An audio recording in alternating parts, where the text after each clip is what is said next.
Então, pessoal, de volta, hein? Nessa série nova que nós estamos fazendo nesse momento.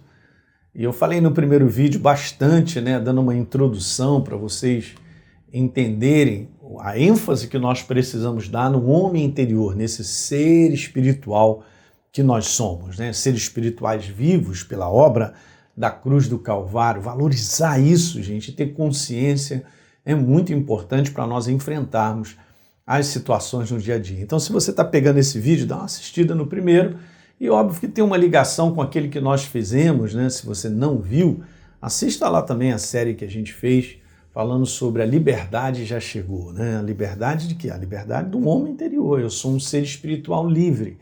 E você também, se você é uma nova criatura, você entregou sua vida para Jesus, né? De uma maneira popular, né? Se você foi salvo por Jesus, eu fui salvo, Jesus me salvou. Legal, então você se tornou exatamente isso.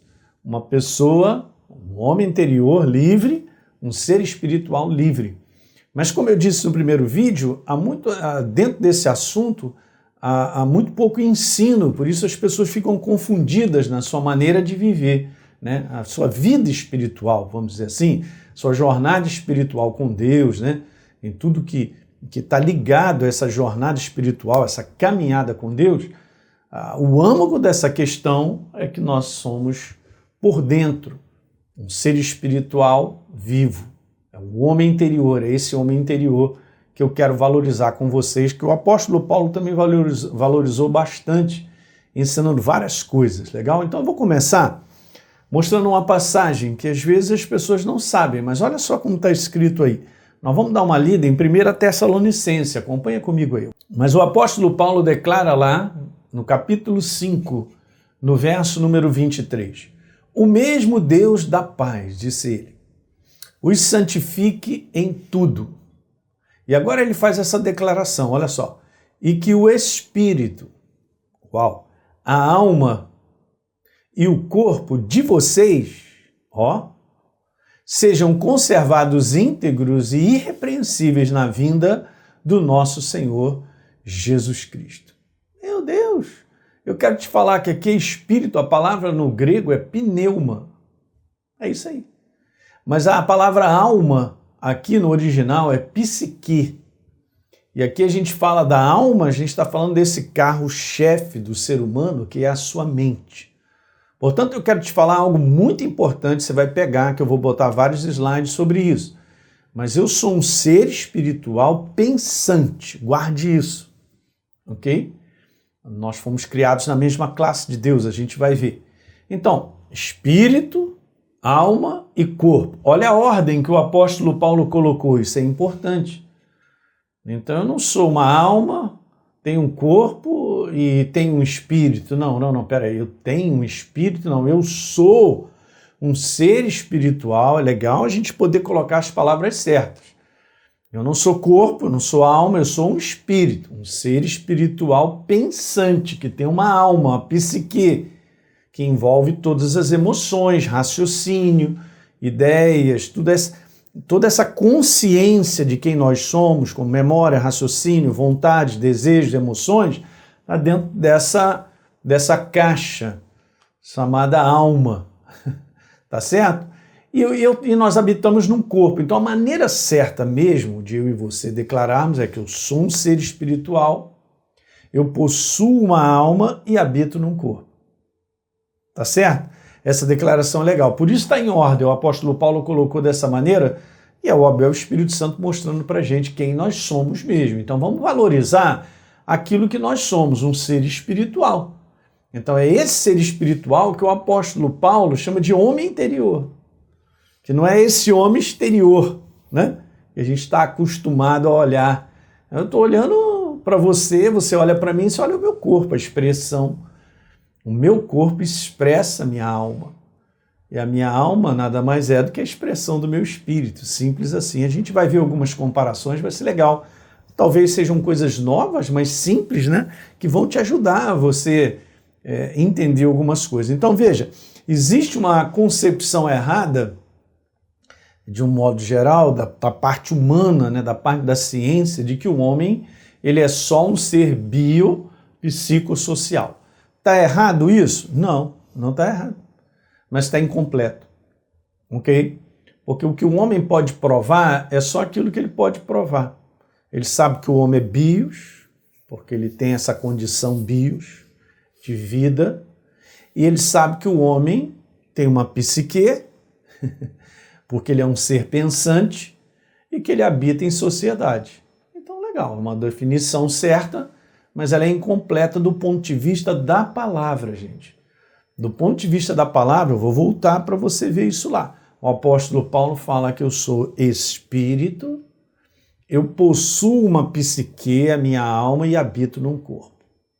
Essa é a definição correta para nós entendermos o porquê que Jesus vem e faz a obra na cruz do Calvário. Por que ele ressuscita, levando a minha morte para que eu pudesse ter a vida dele. Okay? Então, essa é a definição certa. Então, aqui está incompleta. Um pouquinho mais à frente, seguindo, Hebreus capítulo 4, no verso 12, está escrito assim, ó, porque a palavra de Deus ela é viva e eficaz e mais cortante do que qualquer espada de 2 gumes e penetra, palavra de Deus, até o ponto de dividir o quê? Alma e espírito, fazer essa separação, entender essa faculdade, né, da minha alma, do meu ser espiritual, e juntas e medulas que eu coloquei aqui, ó, como se fosse a parte, justamente essa parte de fora, a gente está falando sobre o corpo, né? Então é mais um verso testemunhando isso, que eu sou um ser espiritual, eu possuo uma alma e habito num corpo. E a palavra é apta para julgar os pensamentos e propósitos do coração. Quando a Bíblia fala coração, em algumas versões, está sendo colocada justamente isso, a cárdia, né? Por isso que a gente fala cardíaco, porque essa palavra é uma palavra no grego para coração. Mas está falando, não é uma cárdia, não é um contexto de coração físico, né? De um órgão físico do meu corpo, mas está falando sobre o conteúdo do meu homem interior, sobre o meu ser espiritual, tá certo? O mais íntimo, meu e teu. Então, se o espírito e a alma podem ser divididos, podem ser reconhecidos, isso é importante, é porque possuem diferenças. E eles têm diferença mesmo. E é isso que a gente vai ver. Eu quero começar falando algo para vocês lá do início. Veja que coisa interessante. Deus, em Gênesis, no capítulo 1, verso 26, ele dá uma declaração maravilhosa. Façamos o ser humano à nossa imagem. Olha só. Conforme a nossa semelhança. Muito bacana. E aí ele chega no verso 27 para dizer assim, assim Deus criou o ser humano à sua imagem. A imagem de Deus o criou. Homem e mulher os criou. É legal, né? Essa palavra imagem e semelhança, gente, veja, no original, porque você sabe que o Velho Testamento foi escrito no hebraico, ele tem esse significado de uma cópia, tem um significado de uma duplicata em espécie, com os mesmos atributos de Deus. Eu vou te falar de maneira simples, nós fomos criados na mesma classe de Deus. Deixa eu dar um exemplo para você entender coisas, e por favor, são só exemplos para você entender. Bom, cachorro, quando cria, né, quando cruza, o que vai acontecer ali? Vai nascer uma outra natureza.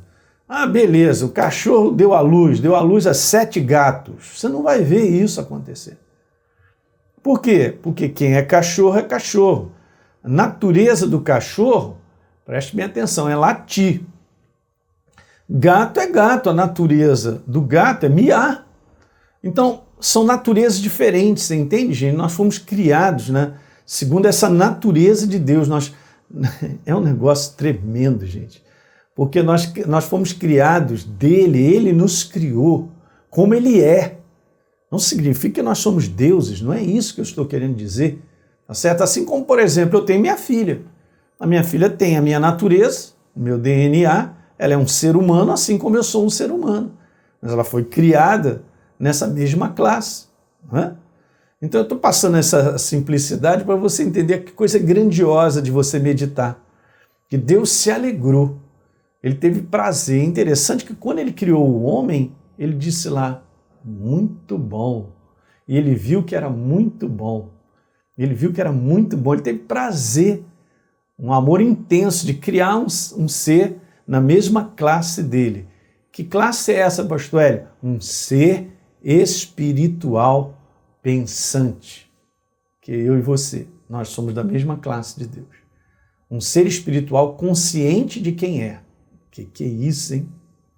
Não tem nada igual a você e a mim. Nada. Deus criou coisas belas, lindíssimas, animais, insetos, tudo que você vê, planta, verde, no fundo do mar, sobre a face da terra, coisas que você só de ver as plantas, você fica doido, cara, com como é que ele combina as cores dos pássaros, de tudo. Uau, mas você é a obra máxima da criação dele. E ele criou para que a gente tivesse relacionamento, para que a gente pudesse fazer um propósito dele. Criou uma terra para o homem habitar. Colocou o homem e disse, você vai dominar isso aí, vai dominar os animais, vai dominar toda a terra e você vai cumprir um propósito aí que foi determinado. Demais, gente. Meu Deus. E essa consciência de quem nós somos, nós vamos levar para a eternidade. Uma vez criados por Deus, nós fomos criados para viver para a eternidade. É impressionante. Ainda tem muita confusão de pessoas acharem, até no meio do povo de Deus, que quando a gente morre, acaba, fica num sono profundo e não sei o quê. Nada disso. Quando você morrer e eu também, meu corpo será enterrado, mas eu, um ser espiritual vivo, pensante, vou para a presença dele. E aí, a gente vai viver os propósitos eternos de Deus como filhos amados. Esse é o detalhe importante. Filhos amados. Uma vez que eu me tornei um ser espiritual vivo, eu tenho a vida de Jesus, eu tenho a natureza dele de volta. Então, eu vou viver os propósitos eternos de Deus. Não é maravilhoso a gente poder pensar nisso? Paulo falou, se a nossa vida se limita apenas a essas coisas terrenas, esse mundo, nós somos os mais infelizes de todos os homens. Está lá em 1 Coríntios, capítulo 15, no verso 19. Então, olha que coisa tremenda, gente. É isso aí, ó.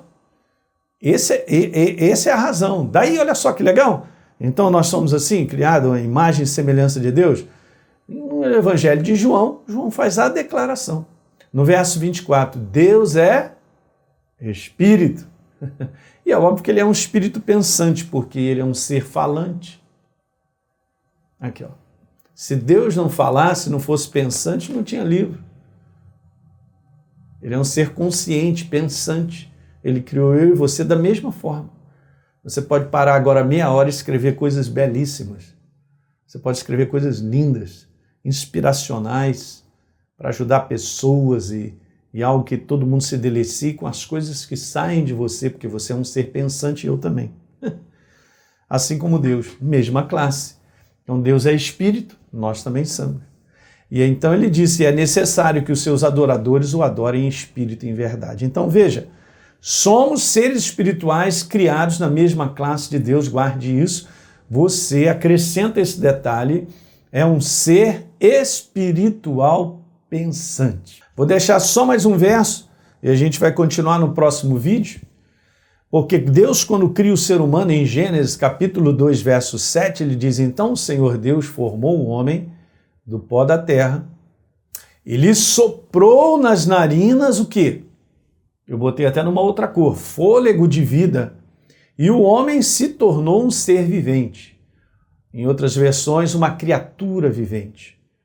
Os rabinos mais antigos e eruditos, lá de muito tempo atrás, eles acreditavam que essa leitura teria que ser assim, Deus criou o homem, e o homem se tornou um ser falante. Legal, né? Uma criatura vivente, um ser falante, assim como Deus. Olha lá o boneco estendido no chão, e Deus foi, olha só, gente, soprou nas narinas fôlego de vida. Então, ó, fôlego de vida tem como significado o próprio Espírito de Deus. Então, beleza, o boneco está lá, mas ele passou a ser um ser pensante no momento que Deus soprou ele sobre ele e criou. Saiu dele. Eu e você saímos dele. Cara, gente, isso é fantástico. Toda vez que eu falo isso, eu fico por dentro, só naquela alegria de poder ser consciente de quem eu sou. Não sou uma vaca, não sou um boi, um cachorro, não é não? Mas nós somos esse ser, criado à imagem e semelhança de Deus. Então nós fomos criados com o Espírito dele, a vida dele. Ele é vida. Jesus disse, eu sou o caminho, a verdade, a vida. Então guardou isso no teu coração? Vamos continuar, que nós estamos numa sequência legal de eu te explicar algumas coisas e isso tem tudo a ver, obviamente, com aquilo que a gente está falando sobre o homem interior. Legal, pessoal? Compartilhe isso com seus amigos, por favor. Compartilhe isso com cristãos, amigos seus que estão precisando entender coisas que são importantes, na simplicidade do que está na palavra. Legal? Então a gente se vê no próximo vídeo. Um grande abraço para vocês.